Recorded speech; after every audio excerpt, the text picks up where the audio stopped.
Good morning, everyone, or good afternoon, wherever you are. There's a lot happening right now in the world, and we're going to break down some of the biggest shifts that we see happening in the financial landscape. Today, we have our esteemed guest and dear friend, Andy Schectman, with us, alongside my co-host and dear friend, Edo Farina. Andy, thanks for joining us. Good to be back with you, fellas. Thanks for having me. I appreciate it. It's an honor. And congratulations to you in particular. You know, you guys have been spot on, and it's nice to see good guys be proven to be correct and not the conspiratorialists that I've been lumped in with for a long time. So I'm very happy for your success and for all your listeners who have benefited from your excellent information, myself included. It's very kind of you, Andy. Thank you very much. And Edo and some of the people in this community we've been really just talking about the technology for a long time and interpreting what the banks were not saying. I mean, all this information was always public, Andy. It's just we had to go look for it. We just started putting it out there. Next thing you know, people were digesting it, and we are where we are today because of that as a result. So a lot to talk about. I think we should start with gold. I mean, that's your expertise, your industry. And we've talked for years about the importance of owning physical assets. And I think now we're seeing why. Central banks have perfected the art of devaluing fiat currency. They print money out of thin air, eroding purchasing power and forcing people to sell those assets just so they can consolidate wealth at a discount. That's the reality of what central banks do. Gold, I think, still remains the true store of value, the ultimate store of value. It's an insurance policy. It's a hedge against inflation, which really safeguards us from the corrupt institutions like a central bank. And for those who call it still a pet rock, Andy, and I think those are the people that are not paying attention to understanding that the future will be digital, but even in a digital economy, we're going to need some foundation of hard assets. And that's why central banks are stocking gold. It's not for no reason. They're preparing us for a new system where gold will play a critical role. I mean, we even saw Scott Bessent, the new Treasury Secretary, mention the realignment of a Bretton Woods agreement with gold-backed policies. That kind of fits into the bigger picture. So, Andy, thanks for, again, being here, but maybe you can bring us up to speed on what's happening in the gold markets right now. Are we seeing? Yeah, go ahead. I'm sorry. Please. No, it's been bizarre, Versan. Since November, the United States has become a net importer of gold. We've imported somewhere in the neighborhood of 15 million ounces of gold, which is way, way, way outside the charts. It's an outlier. And so much so that it's starting to turn things upside down in the LBMA, the London Bullion Market Association, which is a T+1 settlement exchange where you're supposed to have access to your metal in 3 days, in essence. And now it's a T+8 week settlement. The Bank of England claims it's a manpower thing. It's a lack of trucks. It's, in essence, a serious pause, if not I guess you could call it some sort of a default, in the respect that there are people who are standing for delivery under the idea that they'll get their metal within just a few days, and now it is 8 weeks. On the February contract on COMEX, to give you an idea of how big this is, all of this importing of gold into New York. And remember, what is gold but the only other tier 1 reserve asset? So I have said for a long time, by the way, that there would be a marriage of gold and digital technology and the rails, if you will. But the more things change, they seem to be staying more and more the same, as we're seeing the central banks buy more and more and more and more. But now we're seeing this gold come into the United States for the February contract. And when I say the word delivery, sometimes it can be misleading because it doesn't mean it's leaving the COMEX, right? So in some cases it does, but it's being delivered into a COMEX warehouse into an eligible account, meaning it's mine. There's no warrants attached to it. It's mine with the ability to do what I want with it. It's not for sale within the COMEX ecosystem. But the February contract, we saw 59,296 contracts at 100 ounces apiece stand for delivery. That's by far the largest ever delivery in the history of the COMEX market. The previous record was 47,132. In essence, you're talking nearly 6 million ounces of gold were delivered into COMEX on the February contract. At the same time, JP Morgan deposited And again, Blythe Masters, who used to run their desk, was very adamant about saying, we don't do it for ourselves, it's for a customer. Always. They delivered 4 billion with a B of gold into the COMEX in February. So, it's certainly, this is way an outlier. I mean, some people say it's the tariffs. Some people say it's the Basel III accord that goes into effect July 1st here in the US. Other people say it's taking advantage of the spread between London and New York, which at peak was about $80 an ounce to buy a contract in London or versus buying a contract in New York, about $80 spread. And so all of that may be true, or maybe it's more along the lines of what Scott Bessent was talking about remonetizing the balance sheet. Now he kind of backtracked from that. But you have Shelton, who has said they're going to issue 50-year treasuries backed by gold on July 4th of 2026. She said she's spoken to Trump about it on numerous occasions. Of course, she was his nominee to run the Federal Reserve in 2016. Wasn't confirmed, but many people believe she will replace Powell when his tenure is up. She did say something interesting to me as well, that it would be her wish to see stable coins issued off of those 50-year treasuries pegged to gold, which is the only other tier 1 reserve asset in the world. And maybe this is why we're seeing the central banks buy it at such a fever pace, as it has outperformed the treasury market. You look at, for example, just last year, gold was up almost 40%, and the treasury is up 4 or 5%. And the gold has no counterparty risk. There's no reason for these countries to hold treasuries. In fact, net, since 2014, the central banks have been sellers of treasuries, 700 billion, and bought at least 800 billion or more, because we don't know how much they've been buying. They're very, very private about it in many ways, not reporting it to the IMF. Some countries like Saudi Arabia and China have been caught not reporting it. Oh, sorry, it was an oversight. Of course, you have China flying around and buying doré and concentrate from all the miners, disintermediating the market. The idea here being that they just don't want to tell the world how much they're buying. But this is happening, and it's happening in a way where, you have these countries importing and taking possession of metal at a fever pace. No question about it. What's very unusual is to see it happening in the U.S. And here we are again for the March contract, where we're seeing another 78.5 million ounces, the second highest in COMEX history. You're seeing massive amounts of gold and silver being delivered, and it just seems as though this is American centric. I can't. Mm-hmm. But one of the interesting things about it, another 50 million ounces of silver delivered on the first day of the March contract. I mean, is this all about tariffs? Maybe it is. Maybe it's not. I'll leave that up to everyone else. But how do you issue treasuries deliverable, pegged to gold and deliverable, without bringing a lot of that gold home and reshoring it? Many people think they'll revalue it, right? I don't know. Maybe they will. All gold is held in what's called the gold revaluation account. That's the name of it on every central bank balance sheet. And of course, it's still valued at $42.22 an ounce here in the United States. The number when it was last revalued in 1973, when Nixon moved it up to $42.22. But one of the interesting things that I saw is that you had 17.5 million ounces of silver this month transferred from bullion banks to non-bullion banks. And that's making it one of the largest transfers in COMEX history to non-bullion bank entities. So there is big money that is making a concerted effort, Versan, to not only accumulate gold, but to take possession of it, instead of continuing to play this game of paper contracts, which you keep hearing the word rehypothecation bantered around. Just to give you an idea, in London, if this really were to continue, in London, let's talk about silver just for a moment. They trade 290 million ounces a day, they tell us, of the 300 million ounces available to be traded. But they say those numbers are 10 times understated, meaning they're trading 2.9 billion ounces of silver per day off of a 300 million ounce float. That's 3.5 times annual global mine supply. 90% of it is paper.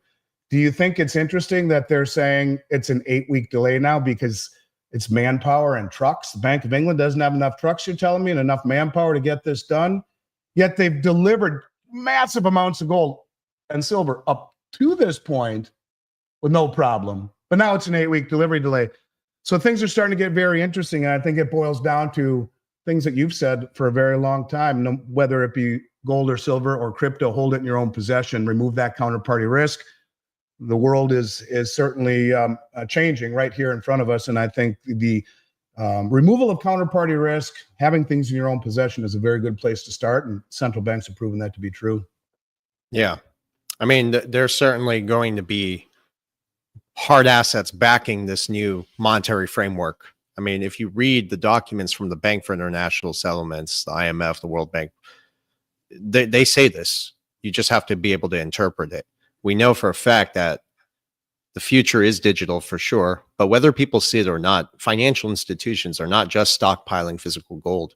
It's because they need they need to have that foundation there. It's stability. And that kind of brings us in the even stable coins. This is a document from the World Bank from 2021. I shared this with you a long time ago, where if you read this document thoroughly, they do mention that the only two technologies that fall into the criteria for stable coins for a physical assets backing that system is XRP and XM. That's why I brought it up to you, because I remember having that discussion with you, and she said that is the intention, is to issue stable coins off of these treasuries collared by gold. Right. May just prove to be right. And she certainly has President Trump's ear, that's for sure. That's good news. Edo, what are your thoughts? Oh, I do actually have a question to Andy, and I think I also saw that in the comments. So it's about the gold reserves at Fort Knox. Do you think that the US holds that much gold as it's claimed to have on the reserves? And most importantly, what would be the consequences if an audit takes place and it's revealed that Fort Knox doesn't hold as many gold as everyone believes so? Well, it has to go far beyond Fort Knox, Edo, and it would have to go to the Mint in Denver, to the West Point Mint, and to the New York Federal Reserve. They all need to be audited in conjunction.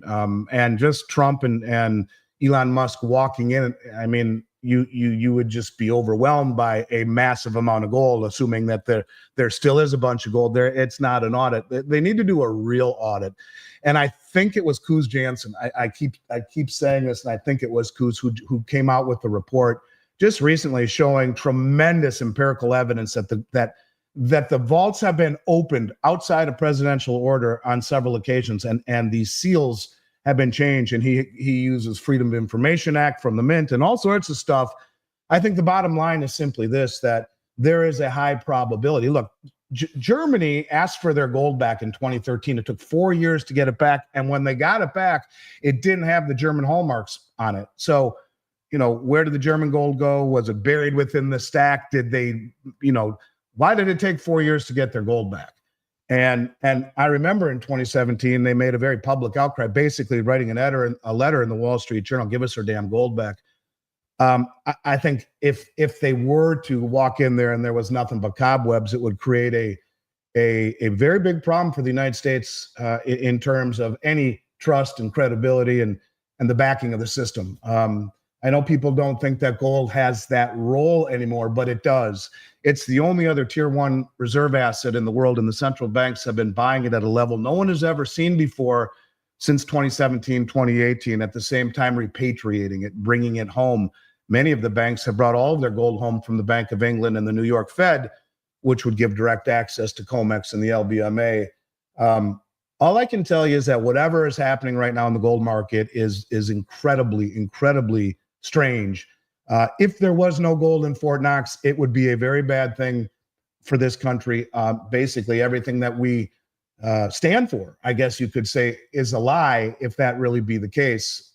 So let's hope that isn't the case. I would venture to say that there's enough there to quell any suspicion when they walk in the door, but to really do a real audit, I asked Judy Shelton about that, and she said the excuse they give is pathetic, that it costs too much money and logistically challenging. So she said, we're the United States, for goodness sake, let's spend a few $1 million and get it done.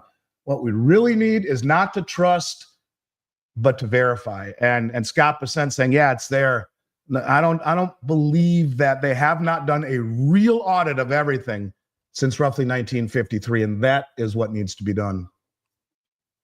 Yeah. Can I add a statement? And I still want Edo's thoughts on certain things. But, if they were to do a real full audit of everything that's been going on, I think the whole system would collapse like dominoes. I really believe that because just the scale of corruption, it's mesmerizing. It really is. It's awful. And the worst part about it is half of, the politicians are screaming about this. You would think that they would be happy that someone has finally found corruption, and all these tax dollars that we're paying are fugazi, going to stupidity and wastefulness and corruption and fraud. And you got these people screaming at the top of their lungs. I will never understand that. I mean, do they not represent the American people? Do they not have kids? It's crazy. It's truly crazy. But anyways, I digress. Yeah, I can't believe it either. Well, it's funny. It's like we're asking rhetorical questions because no, they don't stand for the American people. They're in there to milk the system. And that's really what they've been doing. I mean, I followed politicians very closely long before I got into crypto. And I would always talk to my brother and my father about how just corrupt the system was here. And the funny thing is about Doge, they're saying it's here to put corruption in plain sight, but the corruption has always been there. Like you could have, if you were paying attention, you could have seen it long ago. Yeah. So Edo, do you have any thoughts though on like gold and maybe stable coins before we move on to the next? Sure. A lot of the trust on the US dollar, I think, doesn't come from the fact that it's backed by gold, because we know that it's not the reality, but it's on the fact that there is the belief that the US holds tons of gold. And I think a lot of that comes from the fact it hasn't been audited. So perhaps now it's getting a hot discussion about Fort Knox and the audit of golds. Perhaps they're preparing us for something. And I think in the event of finding out that that's not the case, that they don't hold as many gold as it's claimed to, I think that could trigger perhaps a stock market crash. Perhaps the markets would react in a very bad way. 100% they would, without question. But the thing is, they're always pumping liquidity into the system. It is artificial, we know that. But I mean, as long as they can fabricate this and there's confidence because of that fabrication, the system can keep playing their game. And I have another question for Andy, if you don't mind, and it's also about gold. And right now we see that BRICS are using gold to do trade. So we have Russia, let's say, selling commodities to Brazil, and Brazil, they are all doing the trades. First gold contracts already took place in the last couple of months. Do you think the BRICS really needs a common currency? Because I think it's very challenging, or they can actually bypass that by simply using gold. So they don't need a common currency, and if it is, it's a decade plus away. But what they said they've agreed upon in principle, Dilma Rousseff, the former president of Brazil and the head of the BRICS New Development Bank, said that they've agreed in principle to a common settlement currency called the unit. Now, this has been delayed a bit because of what the Bank of International Settlements did to the BRICS at the 12th hour. They pulled out of Mbridge, saying that, we can't be partners with any group that is being audited, or being sanctioned by the West. It's as if they just realized that Russia was the R in BRICS. They did that at the 12th hour, but they said, look, we agree in principle to a common settlement currency, to trade in local currencies, and to your point, the concept of the unit is 60% BRICS plus currencies, 40% gold, deliverable to central banks on demand. And since it's been waylaid a bit, what they have been doing is, and for at least a year now, been trading in local currencies and settling any imbalances net in gold. And that's exactly what they've been doing. And look, gold is the only other tier one asset. So in essence, no, I don't think they need a common currency, but a common settlement currency will start to chip away at the reserve status of the dollar, because part of the petro deal and part of what all these countries have done for years is put their reserves into U.S. treasuries. And there is no reason to buy U.S. treasuries anymore when they are being inflated away, when they can be weaponized against you. And gold has doubled the performance of the 10-year treasury for 25 years, really since 2000. So yes, I think a common settlement currency is likely. A common unified currency is a long ways out. Common settlement currency would be XRP. That's the common settlement currency, yet nobody wants to say it. That's the reality. I mean, we've studied the technology. You're talking about a digital currency that is interoperable with financial ecosystems, different currencies. It's a way in and a way out for all these nations. It also provides global wealth redistribution back to the economy. It kills all the friction in the system. It's very liquid. That's why central banks are adopting the technology. That's why we saw some escrow now just being released. If you guys noticed that this morning, Ido, you might have seen that. But they're releasing escrow, XRP from the escrow. But years ago, we were talking about how the escrow was locked up and allocated for central banks at the time of their choosing. It's interesting. Trump makes a statement. It's in the strategic reserve, which we're going to talk about now. And now all the escrow is being released. So it was certainly allocated for central banks and certain financial institutions. Okay, so I think we'll shift on to the next major topic, crypto strategic reserve. Yes. So digital assets. One of the biggest topics now emerging is the idea of a strategic crypto reserve. Trump just made the statement. In the past, we kind of have talked about this, but just seeing Trump now himself discussing the emergence of a basket of strategic crypto reserves, we have to ask ourselves, what does this mean? It really means that the new financial system is not just going to rely on one asset. Again, it's a complementary ecosystem. So we're looking at a multi-asset reserve structure where compliant digital assets are going to play a major role. And I think this is where regulations and compliance are going to come in. The future of digital assets is not just wild speculation, it's institutional adoption. And that's, I think, where we're going to see capital flow into all this technology.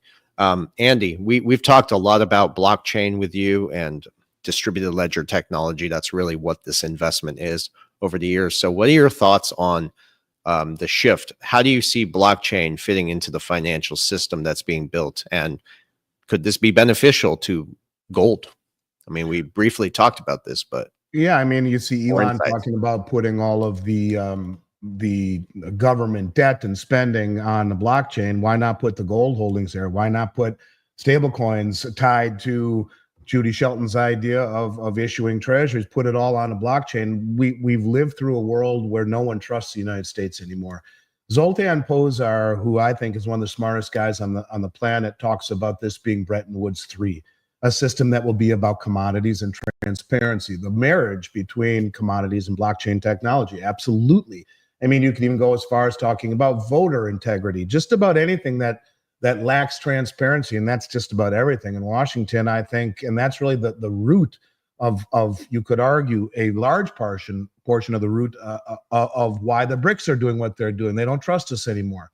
And we've proven, obviously, through the weaponization, maybe we're not so trustworthy, or at least the previous administration wasn't. But even the way that, money creation, all of the statistics out of the Bureau of Labor Statistics, unemployment, inflation, everything I think needs to be questioned and to be more transparent. And that seems to be what they're trying to accomplish. So I'm all for it. I think we're moving into a whole new system, if you will. And the only way you'll get the world to trust the United States again and its reserve currency is to be transparent. So I think it's probably already a foregone conclusion for some. Yeah. Edo, would you like to put your 2 cents in? Yeah, absolutely. I think it's inevitable, especially that we're going to have an intersection of digital assets with gold and precious metals. I think the economy right now is not sustainable. The US dollar is losing its dominance just in the way that they have instrumentalized treasuries, USD, for example, against Russia. Think for a second, if you are a BRICS, if you are Brazil, if you are India, tomorrow you wake up, you don't want to be the next one which the US is going to weaponize, let's say, the US dollar or treasuries or whatever they are holding. So I think the fact that this intersection is speeding up is a direct consequence of the US dollar getting more weak. And I think it's very interesting that Donald Trump first makes a statement mentioning XRP, Solana, and Cardano. And about 20 minutes later, he mentions BTC and Ethereum. And I think he's giving us on plain sight which assets are the ones that are going to be at the heart of the reserve. Hence why he starts this declaration with XRP. But I also think right now, I just saw in the comments that we have a lot of volatility in the crypto markets. And that's why I want to get on the volume right now, because despite the fact that we have such great announcements for crypto, in the same way, I see a lot of market manipulation happening. And that's what we were speaking offline when we were actually not on camera before. And the fact that someone just prior to this announcement comes with, I think it was a 20 million long position just 10 minutes before the announcement, it also communicates that such announcements are being instrumentalized to further manipulate the markets. And I think that's a very concerning statement from the president, considering that they are using such announcements to manipulate the markets. And that's how, I don't want to get political, but I want to hear both of your takes on that. Yeah, I was listening to Peter Schiff this morning. He made a very interesting point on it, and I can't argue. He said if it were securities, it's an impeachable offense, you go to jail. But with cryptos, it's not. And his take was he was enriching his family and his inner circle. What you and I were talking about offline was there was an order, a very large order. I want to say it was somewhere in the neighborhood of $100 million at 50 times leverage that was put on, on Bitcoin. And if that isn't transparent, I mean, they're doing it right out in front of us now. I don't know what is, but it is interesting, no question about it. Manipulation is everywhere. And my friend Chris Powell once said to me, Andy, there are no free markets anymore, just manipulations. And this is why we need transparency and ultimately, I suppose, regulation, even in the crypto industry. I am not a big fan of regulations, but when this kind of stuff can happen at the highest levels, you have to ask yourself, is that it's he who has the information wins more or less than anything. They just became generationally wealthy just like that because they knew the information. Yeah. And, this is one reason why I stopped watching technical analysis. I think technical analysis has its place. I know I made a statement about it the other day. People got very offended, which is not unusual in this environment. Everyone gets offended to everything these days. You can't speak your mind. But I think the TA guys, technical analysis, I don't think they have all the facts, and I don't pay attention to it because this is all rigged. It's all manipulation to begin with. So throw the TA out the window right away. The market isn't because it doesn't flow from the charts, right? It's really about liquidity. And when you look at the bond market, for instance, that dictates the credit issuance. When you have credit issuance, then it fuels the stock market and the crypto markets. So I get my TA directly from the central banks, and nobody talks about that enough. Like when the bond yields were spiking, the debt markets tightened, credit dried up, and investors were forced to liquidate. That's how they play it, but it's all rigged to begin with. So I just don't pay attention to TA anymore. Yeah, I want to share, sorry, Versan, to interrupt you. May I share something on the screen? Yeah, let me pull this down. So this is I did a video. Some of you on the audience, I am sure you guys have watched the video this week. And it's something that nobody's talking about, and it's similar to what you were saying on liquidity. And especially, let's have a look at Bitcoin chart. Do you guys see that over here at the bottom? This is actually 2014, 2016, 2018, 2020, all the previous cycles. Do you guys see how the volume was extremely high in the past when Bitcoin price was actually lower? So now this for me, volume. Yeah, the volume now compared to what is now on 2024 and 2025, there is zero volume. Hence why we see so high price volatility, because it's very easy to manipulate the markets when you have such a tiny volume.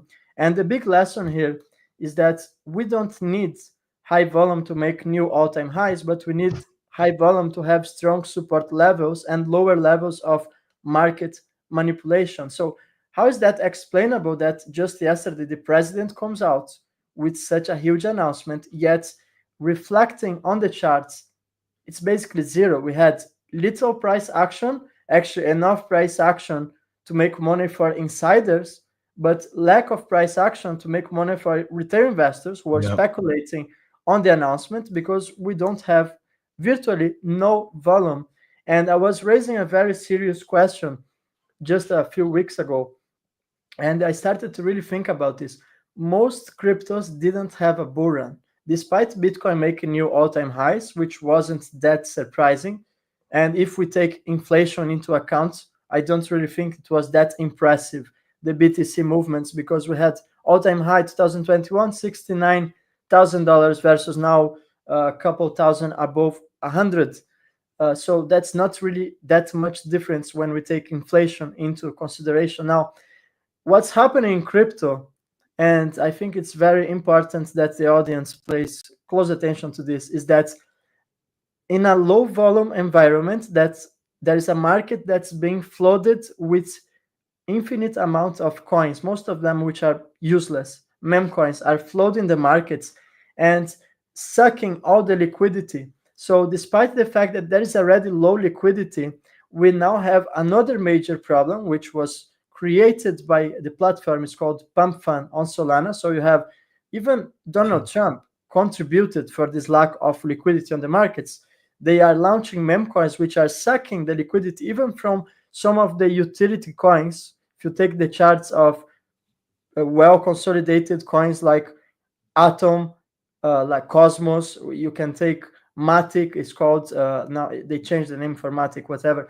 But most of the OG coins from the previous bull run, they are sitting below bear market levels. So there is a lot of things that are not making sense and nobody's really paying attention to. So I really want to hear your thoughts on the low volume issue that we are seeing here, which enables further manipulation. Yeah, it's fascinating, actually. I mean, and you can see that. I mean, you can tell that is information driven, not volume, mass adoption. It's very obvious to see. And just as an aside, I think it's interesting to note that over the past few weeks, since February 14th, the VIX volatility index is now up 45%. The S&P 500 is seeing daily swings of 500 billion plus. The hedge fund exposure to the Mag 7 is at a 22-month low.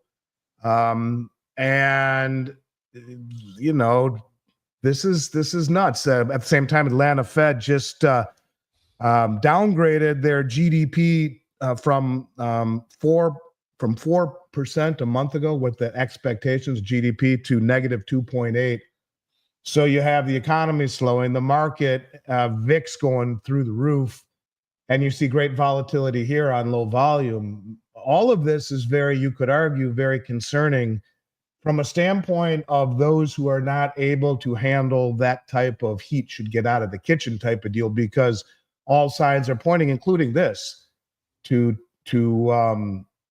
great volatility. You can't expect prices to stay up at those levels with little or no participation. And I don't know, this is, as the Chinese curse says, may you live in interesting times.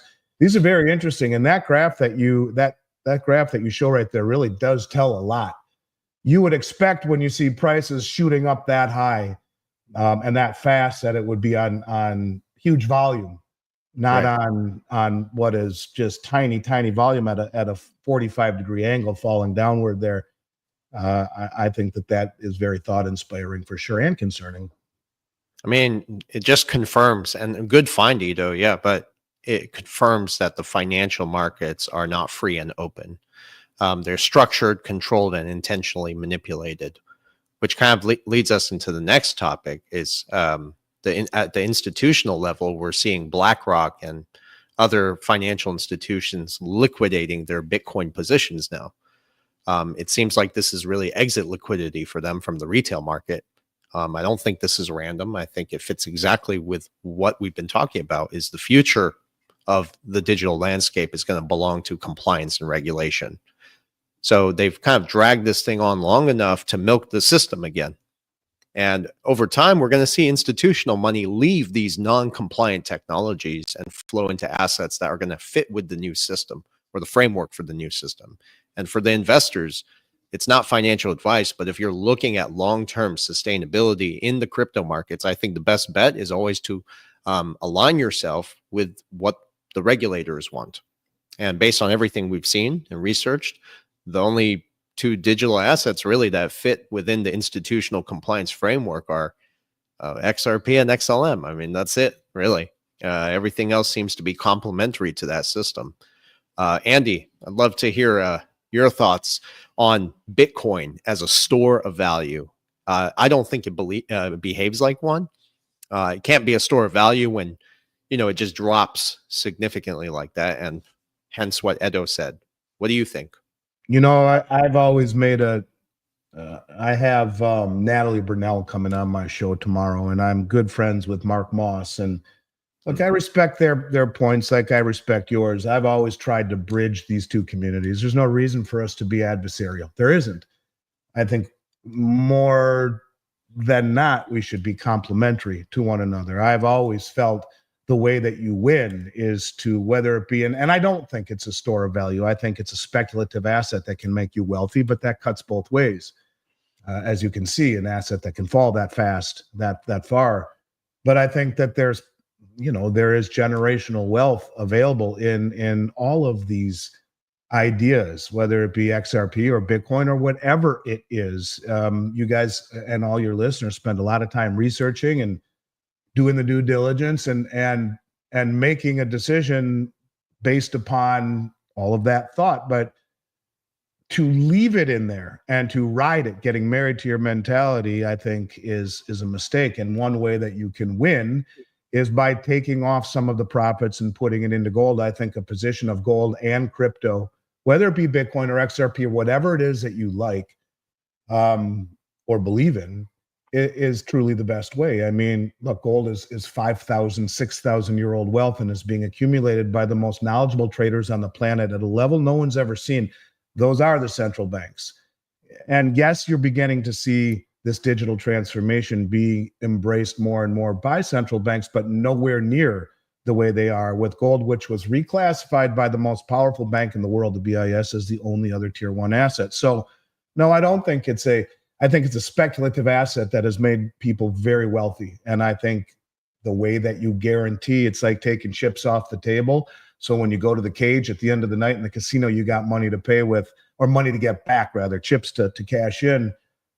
I think the two together make a portfolio a hell of a lot stronger than going all in on one. And I am proof of that. I mean, I'm a guy who's, since I was 19 years old, believed that you have to hold it in your hand and touch it for it to be real. And my relationship with you and Bradley from Digital Assets and many others and the Bitcoin community, Mark and Natalie and others, have opened my eyes to dipping my toe into the water and trying to bridge these two communities, because quite frankly, I think it's juvenile and stupid for us all to be adversarial and think that one is archaic and one is the only way. 5,000 years of history and the actions by the most sophisticated and well-informed investors in the world should say otherwise to that. By the same token, the performance and the logic and the move towards the evidence we can see to embracing a digital system, I agree with.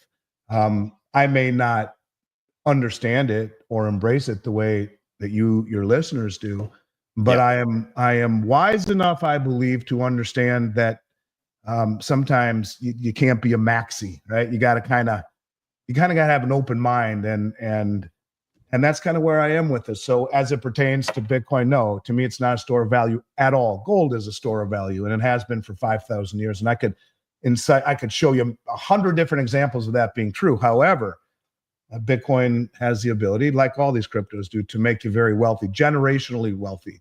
Mm-hmm. Some of them, I feel it's like a plug your nose trade. Just do it, take your profits, and get out in a form of wealth that you can now hold on to regardless of what happens, without getting rid of your original position. I'm not saying sell it all, but sell off that profit.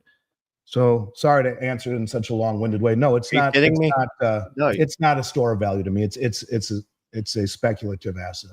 Yeah, and please, Andy, you can take your time when speaking. We need everything you talk about is so palatable, right? It's easy for people to digest. So we do appreciate your insights. One thing I do want to share, I have a dear friend. I saw him in the comments here. He booked a session with us. This guy has 13 Bitcoin. Yeah, right. And I asked him, I know he's listening. I asked him when we did a session if he had a lot of physical gold. And he said, no, I don't have a lot of physical gold, but I'm rich in Bitcoin. It's like, well, you're not really rich then. I said, you need to get that into physical assets. That's how you stay rich. Because it is indeed a speculative asset. I think most digital assets are speculative investments. That's how you hedge your bet too. There's no reason to be all in on one side of the table if you can hedge your bet.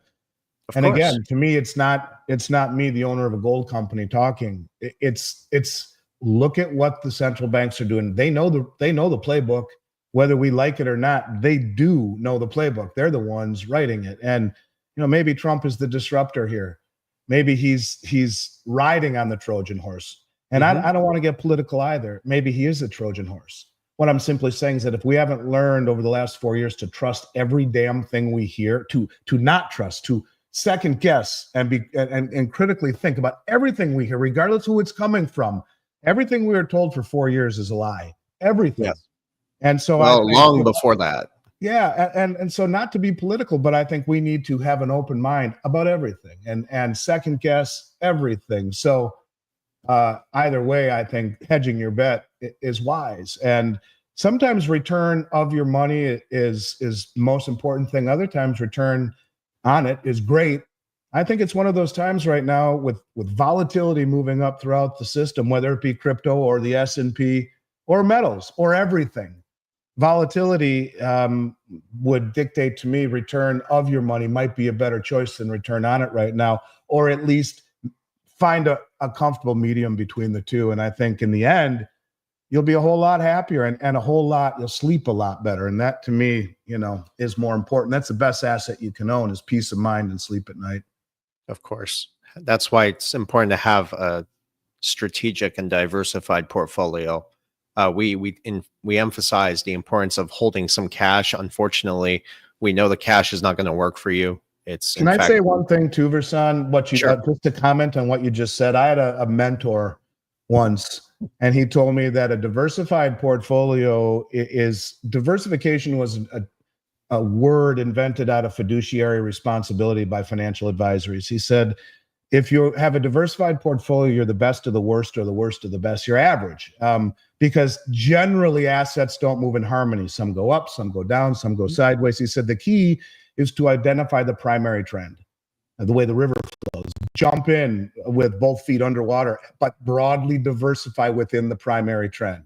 So that would be precious metals, that'd be cryptocurrencies, foreign currencies, agricultural ETFs or farmland, even better, oil and gas.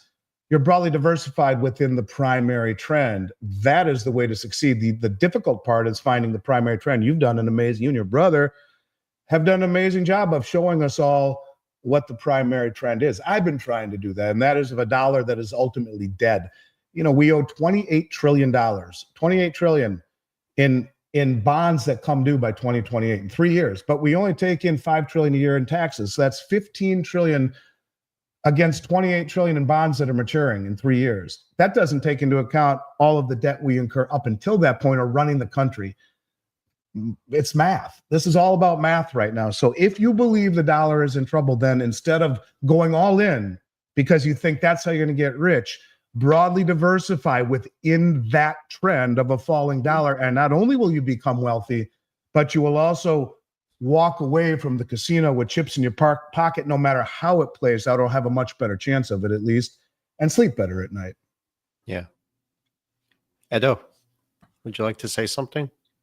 Yeah, totally agree that BTC doesn't apply as a store of value. I mean, how is that working for the folks who bought above $100,000? So it's a lot of people say it's a store of value, but that really depends on where did you get in, and most importantly, where did you get out, and where are you diversifying? As Andy said, if you are just holding BTC but you're not converting to fiat, and now just in the last minutes you lost 5% of your wealth, well, that doesn't really apply as a store of value, and that's why I think it's extremely important to be diversified.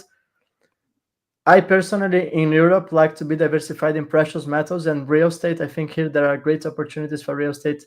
Not really sure about the US markets, but I would like to hear your thoughts on that, Andy, as someone who is a real estate investor as myself.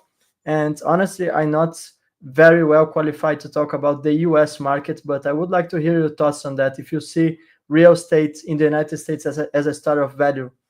Typically, it always has been since 1982. Interest rates have fallen at a 45-degree angle. You have to ask yourself, what is it now in a slowing economy and rising interest rates? And I think there will come a time where, you know, putting your assets in a place like XRP, like gold, like Bitcoin, whatever it may be, will drastically outperform real estate. There will come a time to buy real estate at pennies on the dollar. I just think the problem is, after keeping interest rates suppressed for almost 30 years, asset prices became very distorted.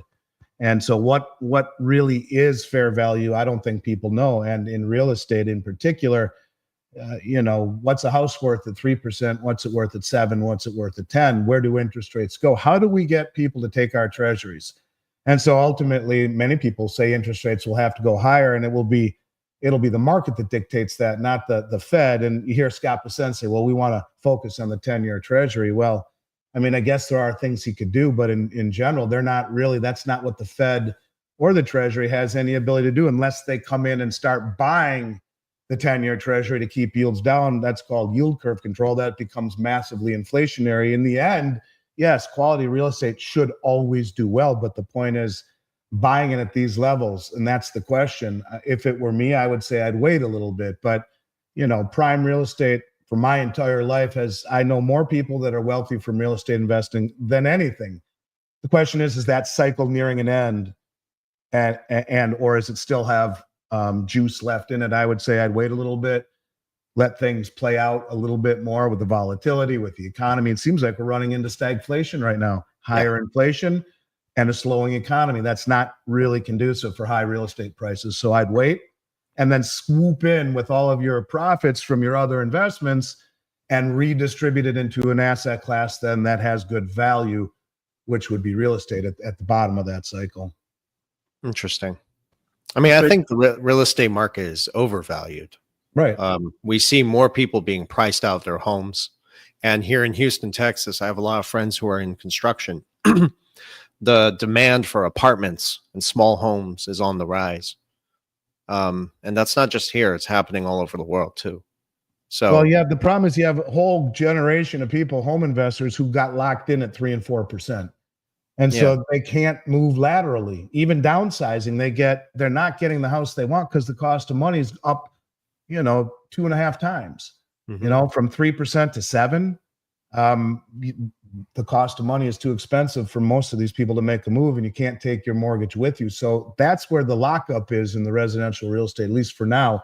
And there will come time when people have to sell, but that's why people are being priced out. Higher interest rates, higher cost of money, and wait until you see, as you were saying earlier, a credit contraction, which I believe will happen as the banks don't want to lend their money out into a very fragile economy. And when you see the Atlanta Fed downgrade GDP to negative, 2% from 4% positive, that's not very, conducive to a strong, vibrant economy. That's quite to the opposite. So I guess we'll see. And the Fed is always behind the 8 ball. They'll come in and lower rates at some point after we're in a massive recession, but there will come a time to buy real estate. I would say it's not yet. Yeah. Right now is the time to be investing in, like you said earlier, the trend of where this is all going. Take your profits and then turn it around and buy things when they devalued. Yes. Because money, when markets are overvalued, the money doesn't just vanish. It moves from one set of assets to another, typically historically suppressed assets. And that's where you make your wealth. And then you come back in and buy everything on the dip, as they would say. Sure. And I think that ties us into the final segments of this conversation. And it's Trump with the tariffs. I know Edo wanted to talk about this as well, but I think on the surface, it's more the political narrative is about putting pressure on political leaders to put them in their place, right? That's the way I think they're selling it. But the bigger impact I think about is inflation. The inflation numbers have always been fabricated. They still are. It's not an unfortunate economic trend. I think it's a tool that's been there. It's a hidden tax, if you will, but to strip away purchasing power. But this kind of ties us then into the reset. Since America is still the dominant superpower, this could be part of the strategy to accelerate and the collapse of global fiat currencies. And you're like, well, what does that mean? Because when we look at the 2020 pandemic, the central banks have really been colluding in lockstep on another level. And it's a classic problem reaction solution because they've injected so much money into the system, and that large wealth transfer took place as well. But at this point, it seems like central banks are colluding to race the currencies into the bottom, which will pave the way for the next phase of the financial reset. What do you think about that? Me? Yeah, that'd be great. You can talk about the tariffs if you like. Yeah, I mean, I think it's. I mean, some of the tariffs are legit. Mm-hmm. Some of them aren't. They're sanctions masquerading as a tariff, which is really not that. That's what will accelerate the reset. That's what will accelerate people's or countries wanting to shed treasuries in U.S. dollars, which it's obvious that we've chosen inflation over austerity, over the tough decisions. He's not going to touch Medicare. He's not going to touch Medicaid. He won't touch Social Security.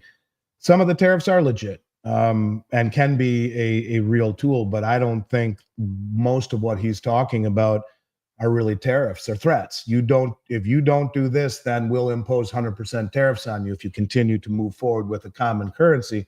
That kind of stuff. Look, it's not stopping the formation of BRICS. Indonesia just joined. They have the largest deposit of nickel in the world.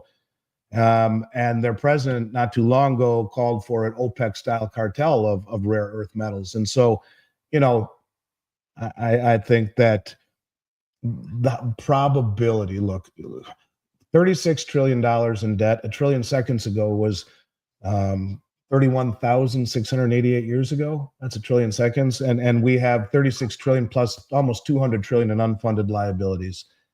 The game more or less is over. It has to be reset. How do they do it? Do they do it by creating a mass dumping of dollars and a rallying cry here in the United States, a villain who did it to us? Do they revalue gold? Do they outright default? Do they hyperinflate? We're right at 130% debt to GDP. And if we put on the balance sheet all those unfunded liabilities that are off balance sheet, we'd be well over that. There's never been a country that's come back from 130% without hyperinflating or defaulting. So a reset of some form is imminent, and how it plays out is anyone's guess. So yeah, I would say the tariffs are, after the last 4 years that we've seen, there's probably better ways of dealing with the world than with the stick. Maybe the carrot's a better way of doing it. So I'm not a huge fan of the tariffs, but I respect what he's trying to do, and it's better than the path that we are on. So, but I would say it's probably not real great for the economy. Yeah, long term for sure. And I mean, the economy is actually slowing down. People are spending less. They're saving more, and they don't realize even the ones that are saving, they're also losing at the same time if they're not investing it. Which is crazy, is they've inflicted such economic conditions to which now we are subject to invest because we don't want to get left behind in dollars, right? The dollar is no longer a store of value like it once was, right? Not a store of value in the traditional sense. I mean, that would be gold for sure, but people would put their dollars in a safe to save it for one day when they can use it and spend it.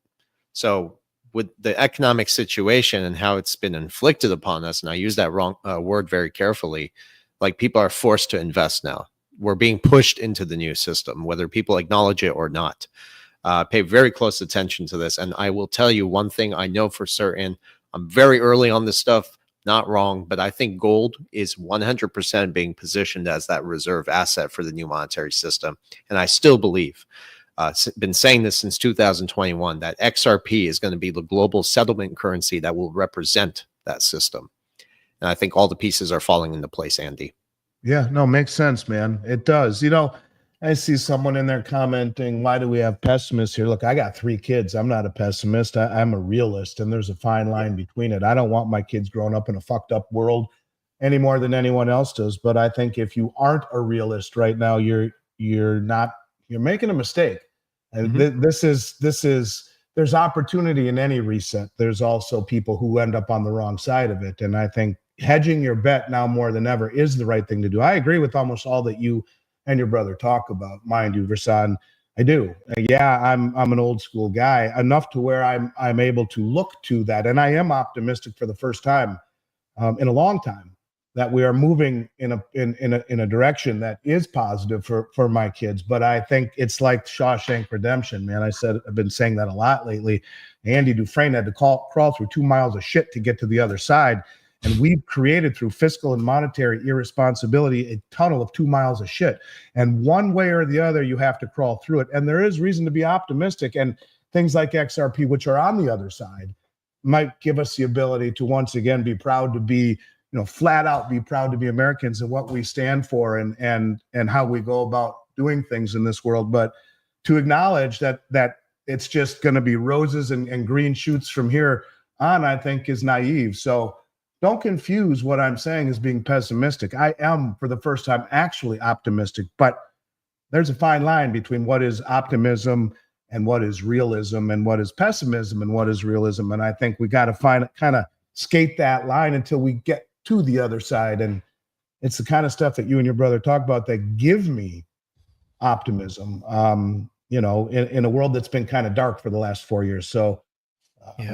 I hope I don't turn too many people off with what I believe is realism, and I am a happy-go-lucky guy, man. I always was the life and the joke of the party, the guy that was always the joker. So, but it's been a drag for 4 years being a buzzkill, being pessimistic, if you will. And I think there were reasons to be pessimistic over the last 4 years.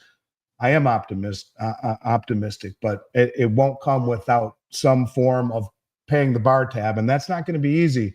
Yeah, but there is reason to, there is hope at the other side of that tube of shit. Absolutely. And, a lot of people who've been following us from the very beginning, they've been on this journey with us, really understanding the trends and how things have played out to where we are today. So we have a very strong community. Every now and then, we do get some people who are new to the space. They don't understand anything. And especially the guys who want to talk about blockchain and not understanding why this change is happening, how it's being implemented. Anyone who's new to the XRP community, I encourage people to go back to 2012 and start your research there, come up to speed, and then make a comment. But I think most people don't understand, Andy, and I think a lot of people still, and I see this every day, are living in a bubble.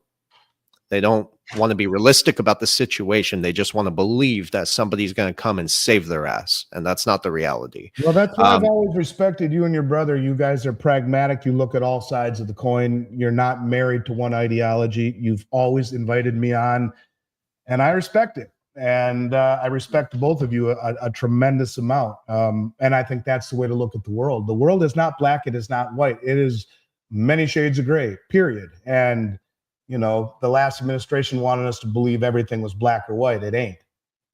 So no, I appreciate that, man. I do. And I just try and tell it like it is. Sometimes I ask myself, why do I do it? But I believe in what I say and I do what I say. So right, wrong, or indifferent, I think the way people can get ahead in life is to listen to all sorts of viewpoints and think for themselves. Right. Yeah. And, I admire that about you guys. Well, thank you.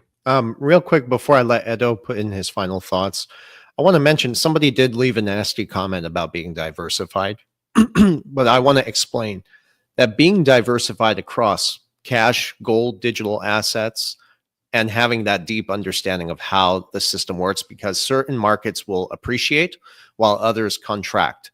And I think that's how you're going to be able to stave off a lot of the changes that are happening. You have to be prepared, and confidence in this space, I think, it doesn't come from luck.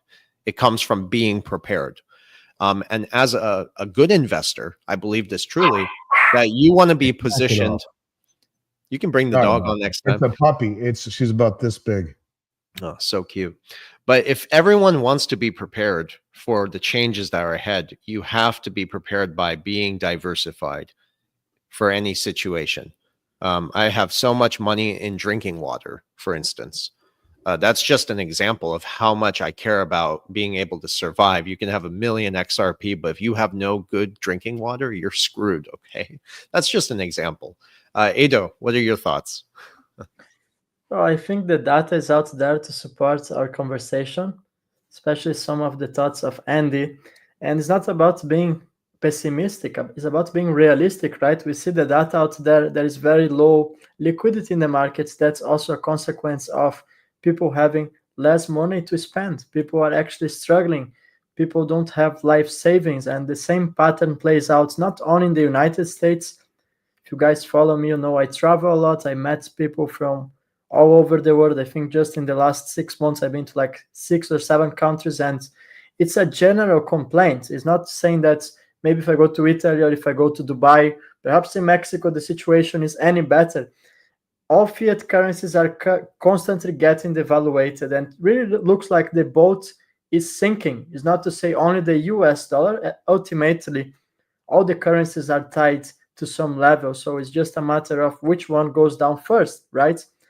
And I think I don't want to end this in a pessimistic way, but when we have such crisis arises, I think a lot of opportunities. So I want people to really, it's like a call to action for everyone to not be discouraged by the economical struggle or situation, but you can always find a way through the crisis. And as we always say, you stack on digital assets like X, in my opinion, the XRPs, the XLMs, or the ones that you have more conviction. Do your own research. Don't really trust what you see on the internet, but really take the time to see what the Bank of International Settlements is talking about, or what the International Monetary Fund, which are two key institutions, but you can go beyond, World Economic Forum, or whatever other institution you think is in charge. Really put the time to do your own research, and I am sure you're going to find a way to actually get out of this economical crisis that we are facing right now and fight this inflation that everything is getting more and more expensive. And if you just go to do the groceries, you will see that every 2 or 3 weeks there is an increase and nobody's talking about it. Yeah. I mean, final thoughts. I know there are some people in the space who are saying that they've predicted this and they're having visions. Let me tell you, that's just a lot of bullshit. If you do your honest research and thoroughly investigate this stuff, you're going to come to the same damn conclusion. I can promise you that much. Andy, do you have any final thoughts you want to share with the audience? We're about to wrap up here. No, I just think based upon everything that we see, traditional measurements of market valuation, traditional measurements of recession or an impending recession, the VIX going to the moon, the fantastic chart that Ado showed there with little or no volume and massive spikes, not a good thing. All of this would say, be careful. And, profit's not a 4-letter word. I'm not saying get out of the market, but, take some of that profit along with you. I remember watching people ride Cisco all the way up and all the way down. I remember, knock it off, man. I don't know what she's yelling at. Anyways, bottom line is I think it's important. Look, nothing goes straight up. And just, I think caution right now more than ever is important. And keep some of your chips on the table, but don't be afraid to take some off. That would be my advice. And, better to walk away a winner guaranteed than to wish you would have done that. And but you don't have to take all your chips off the table, just enough to make it worthwhile. Pay off some debt, buy some gold, buy some farmland, whatever it may be. I think this is an opportunity to do that. And I guess we'll see. Only time will tell if I'm right. Hope I'm not, but never a bad idea to be conservative. And when the VIX is going to the moon, probably a good idea to pay attention. Yeah. I mean, just described it the best way, but for everybody here, I just want to thank everyone's support, but that we are indeed living through a great wealth transfer and a reset. I get a lot of people asking, when is this reset happening? I mean, you're living through it if you can pay attention to everything happening around you all over the world. Because in the higher echelons of finance, I know they do this stuff behind closed doors. And then they create a situation where they roll it out. And that's exactly what they've done time and time again. So just be vigilant, prepared, and keep a close eye out on everything. I mean, we don't know really how this is going to unfold. Next time we can talk more about some other things. I mean, we could have taken this conversation, to be honest, any direction. There's just so much that is all interconnected into what the changes are in the financial system, because what underpins any world order, whatever that may look like you said, whether Trump is the Trojan horse or not, right? It's the financial system which underpins all of it. And we'll leave it at that. Thank you, everyone, for all your support. Andy, thank you so much for coming on. I'm sure our people are really going to appreciate this. And Edo, always a pleasure, brother. Yeah, thanks for having me, guys. And for Blue Lotus, VIX is the volatility index. The higher the volatility index, the more volatility is the traders believe is inside the system. So thanks for having me, guys. I wish you well. I watch everything you do, and I'll catch up with you on a personal note early next week, Versan. Maybe shoot me some times that you have available, and I hope everyone has a great weekend. Thank Likewise. you. Thank you for coming, Andy, and we hope to have you. Good to see you again, brother. Appreciate Take care, it. Andy. See you later. Peace.